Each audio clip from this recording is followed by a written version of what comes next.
Hello' বন্ধুসকল, আজি এখন ধুনীয়া আসাম টাইপ ঘৰৰ ভিডিঅ' লৈ আপোনালোকৰ মাজত আহিলোঁ। এই ভিডিঅ'টো সবুজ আনচাৰী দাদাৰ ৰিকুৱেষ্টৰ কাৰণে বনোৱা হৈছে। আশা কৰোঁ ভিডিঅ'টো চাই আপোনালোকৰ ভাল লাগিব। এনেকুৱা ভিডিঅ' বনোৱাতে বহুত কষ্ট হৈ যায়। প্লিজ আপোনালোকে ছাবস্ক্ৰাইব কৰিব, লাইক কৰিব, কমেণ্ট কৰিব। এই ভিডিঅ'টোত দেখুওৱা হৈছে ঘৰৰ ভিতৰখন দেখাত কেনেকুৱা হ'ব, ঘৰখন বনোৱাতে কিমান টকা খৰচ হ'ব, ঘৰখনৰ ড্ৰয়িং ক'ত আৰু কেনেকৈ পাব, সেইবিলাক লৈ এই ভিডিঅ'টোত বিস্তাৰিতভাৱে আলোচনা কৰা হৈছে। চেনেলটো যদি নতুন আহিছে তেনেহ'লে প্লিজ ছাবস্ক্ৰাইব কৰিব, আৰু আগতে যদি ছাবস্ক্ৰাইব কৰিছে তেনেহ'লে বহুত বহুত ধন্যবাদ। ভিডিঅ'টো স্কিপ নকৰাকৈ প্ৰথমৰ পৰা শেষলৈকে চোৱাৰ অনুৰোধ কৰিলোঁ। গতিকে বেছি কথা নকৈ আহক আমি ভিডিঅ'টো আৰম্ভ কৰোঁ।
এতিয়া এই ঘৰখনৰ ড্ৰয়িং লৈ আপোনালোকৰ লগত আলোচনা কৰিম।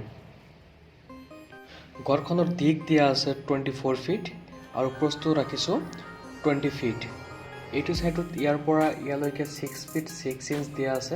ইয়াতে দেখা পাই আছে বাৰাণ্ডাৰ ব্যৱস্থা ৰাখিছোঁ। এইটো বাৰাণ্ডাৰ চাইজ দিয়া আছে 11 ফিট বাই 5 ফিট।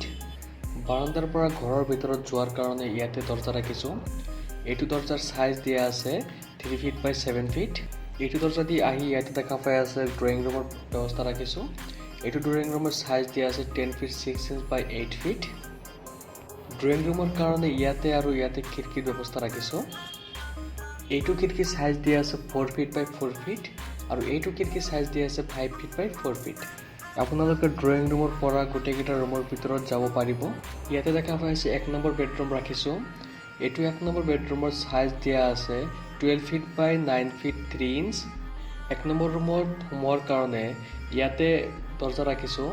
এইটো দৰ্জাৰ চাইজ দিয়া আছে 3 ফিট বাই 7 ফিট। 1 নম্বৰ ৰুমৰ কাৰণে ইয়াতে আৰু ইয়াতে খিৰিকীৰ ব্যৱস্থা ৰাখিছোঁ। এইটো খিৰিকীৰ চাইজ আৰু এইটো খিৰিকীৰ চাইজ ছেমেই ৰাখিছোঁ। এই দুটা খিৰিকীৰ চাইজ ৰাখিছোঁ 5 ফিট বাই 4 ফিট।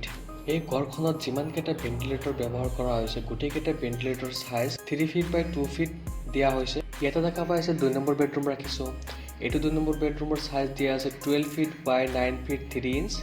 2 নম্বৰ বেডৰুমত সোমোৱাৰ কাৰণে ইয়াতে দৰ্জা ৰাখিছোঁ। এইটো দৰ্জাৰ চাইজ দিয়া আছে 2 ফিট 6 ইঞ্চ বাই 7 ফিট। 2 নম্বৰ বেডৰুমৰ কাৰণে ইয়াতে আৰু ইয়াতে খিৰিকীৰ ব্যৱস্থা ৰাখিছোঁ।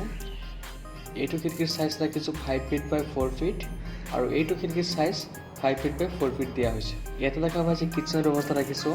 এইটো কিটচেনৰ চাইজ দিয়া আছে 10 ফিট 6 ইঞ্চ বাই 5 ফিট 6 ইঞ্চ। কিচেনত সোমোৱাৰ কাৰণে ইয়াতে দৰ্জা ৰাখিছোঁ।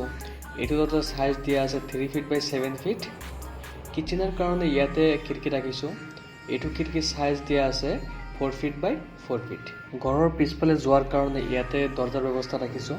এইটো দৰ্জাৰ চাইজ দিয়া আছে 2 ফিট 6 ইঞ্চ বাই 6 ফিট 6 ইঞ্চ। এইটো চাইডত দেখা পাই আছে কমন টয়লেটৰ ব্যৱস্থা ৰাখিছোঁ। এইটো টয়লেটৰ চাইজ দিয়া আছে 6 ফিট বাই 6 ফিট। এইটো টয়লেটৰ কাৰণে ইয়াতে আৰু ইয়াতে ভেণ্টিলেটৰ ব্যৱহাৰ কৰা হৈছে। এইটো ভেণ্টিলেটৰ আৰু এইটো ভেণ্টিলেটৰ চাইজ ছেমেই। এই দুটা ভেণ্টিলেটৰ চাইজ দিয়া আছে 3 ফিট বাই 2 ফিট। এইটো টয়লেটত সোমোৱাৰ কাৰণে ইয়াতে দৰ্জা ৰাখিছোঁ। এইটো দৰ্জাৰ চাইজ দিয়া আছে 3 ফিট বাই 6 ফিট 6 ইঞ্চ। টয়লেটৰ সন্মুখত বাৰাণ্ডাৰ ব্যৱস্থা ৰাখিছোঁ। এইটো বাৰাণ্ডাৰ চাইজ 4 ফিট 6 ইঞ্চ বাই 6 ফিট 6 ইঞ্চ দিয়া হৈছে। ঘৰখন বনোৱাতে ক'ত ক'ত খুঁটা লাগিব সেইটোৰ ড্ৰয়িং আপোনালোকক দেখাম। আপোনালোকে এইখন ড্ৰয়িঙত য'ত য'ত ৰঙা ৰং দেখা পাই আছে সেই ঠাইবিলাকত আপোনালোকে এখন এখনকৈ খুঁটা দিব পাৰিব। আপোনালোকৰ যদি এই ঘৰখনত ড্ৰয়িং লাগে তেনেহ'লে মোৰ ডিছক্ৰিপশ্যনত হোৱাটছআপ নম্বৰ দিয়া আছে, মোৰ লগত যোগাযোগ কৰিব পাৰিব। আৰু আপোনালোকৰ কেনেকুৱা ঘৰৰ ডিজাইন লাগে সেইটো আপোনালোকে কমেণ্ট বক্সত জনাব। এতিয়া ঘৰখন বনোৱাতে কিমান টকা খৰচ হ'ব সেইটো লৈ আপোনালোকৰ লগত আলোচনা কৰিম। ঘৰখনৰ খৰচ কোৱাৰ আগতে আপোনালোকক এটা ৰিকুৱেষ্ট কৰোঁ, যদি চেনেলটোত নতুন আহিছে তেনেহ'লে প্লিজ ছাবস্ক্ৰাইব কৰিব। এই ঘৰখনৰ বনোৱাৰ খৰচ কমপ্লিটলি ডিপেণ্ড কৰিব ঘৰখনৰ মেটেৰিয়েলছৰ ওপৰত আৰু ঘৰখন কোনটো ঠাইত বনাই আছে সেইটোৰ ওপৰত। মেটেৰিয়েলছৰ ওপৰত আৰু ঠাইৰ ওপৰত ডিপেণ্ড কৰি ঘৰখনৰ খৰচ কম বেছি হ'ব পাৰে। মই আপোনালোকক এপ্ৰক্সিমেট আইডিয়া এখন দিওঁ। এই ঘৰখনৰ খৰচ 6 লাখ টকা আহি যাব। যদি ভিডিঅ'টো ভাল লাগে তেনেহ'লে লাইক কৰিব, কমেণ্ট কৰিব, শ্বেয়াৰ কৰিব আৰু এনেকুৱা নতুন নতুন ঘৰৰ ডিজাইনৰ ভিডিঅ' পাবলৈ মোৰ চেনেলটো ছাবস্ক্ৰাইব কৰি ৰাখিব। আজিৰ কাৰণে এইখিনিয়ে, ধন্যবাদ।